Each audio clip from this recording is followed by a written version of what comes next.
What are like the top 3 mistakes which Gen Zs are making in their Sure. financial journeys today कि ये avoid करनी चाहिए so that they can also become financially sound? Sure बताता हूँ.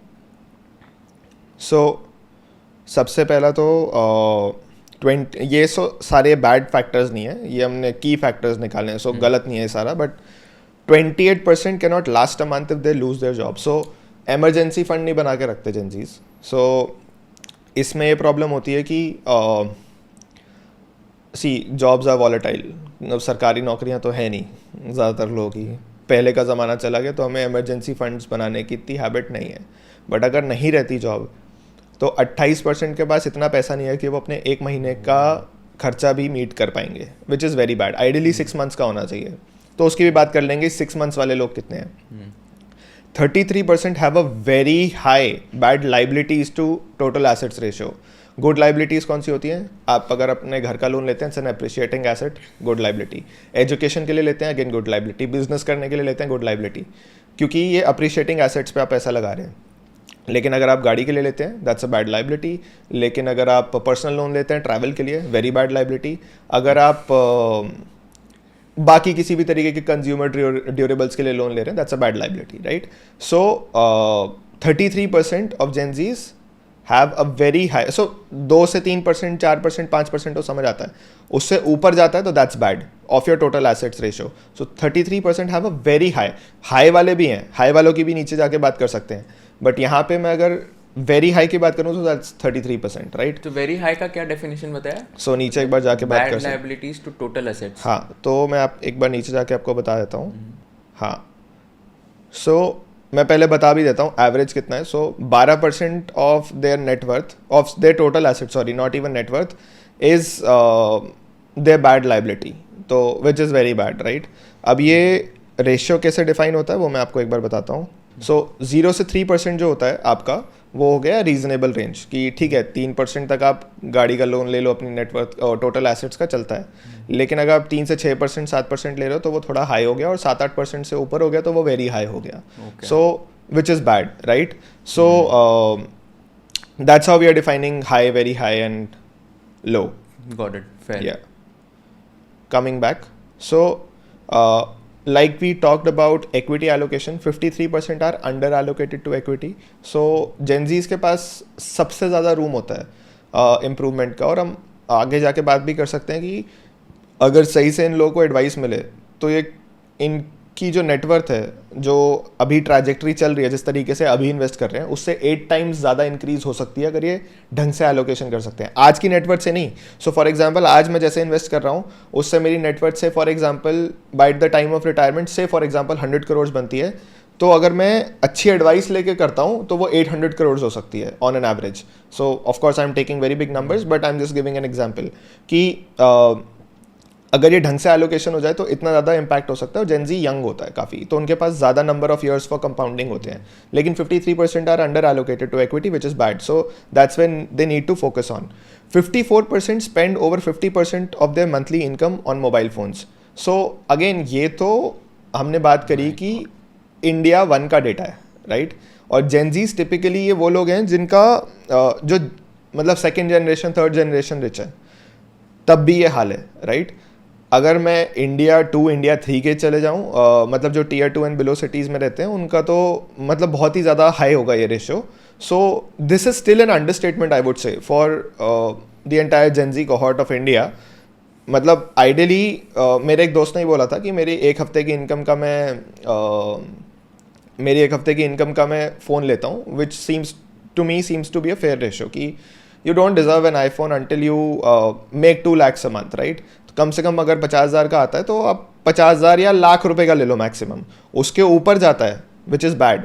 High हो गया 50% से 100%, और 100% से ऊपर वाले भी ऐसे बहुत सारे लोग हैं. So which is bad, right? फिर again over allocation to debt है, उसका भी कोई मतलब नहीं है स्टेटस को बायस का. अगर आपको खुद से समझ नहीं आ रहा तो आप एडवाइस ले लो, ठीक है? फिर उसके बाद 69% are underinsured when it comes to their health insurance coverage. बहुत इंपॉर्टेंट है, I think it's very underestimated. 15%, 14% से मेडिकल इन्फ्लेशन बढ़ रही है.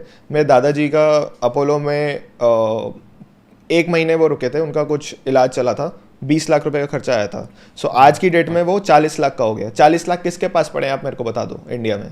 किसी के पास नहीं पड़े. सो मजाक में नहीं लेना चाहिए ये हेल्थ कंसर्न को, और कभी भी आ सकता है. मतलब वो कुछ ऐसा प्लान नहीं था या पता नहीं था कि वो बीमार हैं, और जब बीमार हो जाते हो तब तो हेल्थ इंश्योरेंस मिलती भी नहीं है. सो जब नहीं हो प्लान तभी ले लेना चाहिए.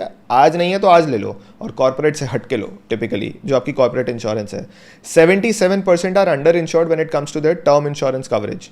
सो टर्म इंश्योरेंस अगेन कभी भी मतलब लाइफ इज़ वेरी अनसर्टेन. मेरे अभी एक फ्रेंड के फादर की आउट ऑफ नोवेयर डेथ हो गई, right. So thankfully is earning, what if he wasn't, right. पढ़ाई छोड़नी पड़ती, देखे ऐसे मैंने लोग जिनको पढ़ाई छोड़नी पड़ी, जिनको यंग एज पे काम करना पड़ा. MBA करना चाहते थे, नहीं कर पाए because of the very same reason that they had no earning member in the family. So term insurance again is very important. And हमने वाइल बात करी कि रियल एस्टेट में लोग हैं नहीं इन्वेस्टेड. मतलब रियल एस्टेट में 60% एक्सपोजर है, बट वो कम लोगों ने ही इतना ज़्यादा एक्सपोजर ले लिया है, उससे वो 60% तक इन्फ्लेट हो गया. But still 85% of them are under allocated to real estate. So you are saying कि बेसिकली जेंजीज जो है they are spending like 54% of the Gen Zs are spending more than 50% of their monthly income on mobile phones. तो अगर वो लोग basically एक महीने में 1 लाख रुपए कमा रहे हैं, तो उसमें से 54% है जो 50,000 से ज़्यादा का मोबाइल ले रहे हैं, right? Yes, correct. And this is an alarming situation because this is bad. महीने का अगर तुम लोग बेसिकली महीने का ही अगर आधा इनकम फोन पे ले रहे हो, तो that is like a very that's not good. Yeah, this is very scary. And you also mentioned one thing कि कॉर्पोरेट से हटके लो जो हेल्थ इंश्योरेंस है. तो what do you mean by that? So हर किसी को लगता है कि मेरे तो कंपनी वालों ने करा रखे ना हेल्थ इंश्योरेंस.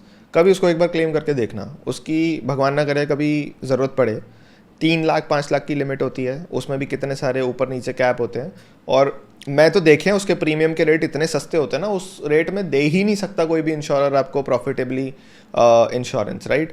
तो ज़रूर ऐसे भी लोग मैंने देखे हैं जिनका उसमें काम निपट गया, बट द प्रॉब्लम इज़ कि कभी कोई अनएक्सपेक्टेड 1 महीने तक अगर हॉस्पिटल में टिकना पड़ जाए, जो हो भी सकता है. मतलब you never know, black swan event है. जितनी भी एसेट की बात कर लो, जितनी भी good liability bad liability ratio की बात कर लो, किसी का कुछ मतलब नहीं है अगर आपके पास इमरजेंसी फर्स्ट सॉर्टेड नहीं है.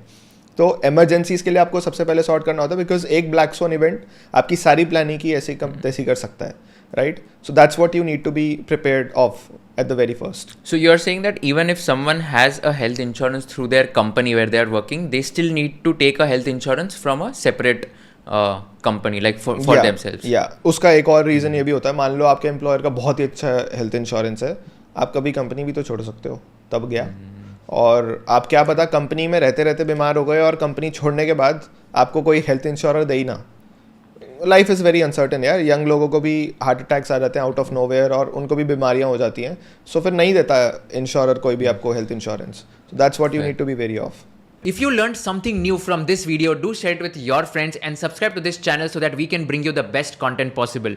Also, if you want to watch this entire episode, click on the link in the description box and you can go to Kushal Lodha YouTube channel and watch the entire podcast episode. Thank you so much for watching this and have an amazing day.